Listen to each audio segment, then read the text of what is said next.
அனைவருக்கும் வணக்கம். குண்டூசி தயாரித்த நிறுவனம் மிகப்பெரிய வளர்ச்சி அடைந்துள்ளது. குண்டடிப்பட்ட நகரமும் மிகப்பெரிய வளர்ச்சியை அடைந்துள்ளது. நாம் ஒவ்வொரு பதிவிலும் நான் வாசித்த 10 புத்தகங்களை பற்றி உங்களுக்கு சொல்கிறேன்.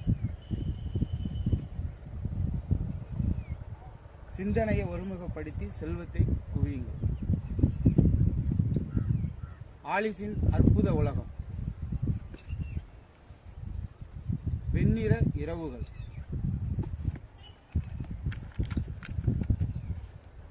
ஏணி படிகள், சர்வதேச கதைகள், 0 டிகிரி, வீரர் உலகம், உங்களால் வெல்ல முடியும்,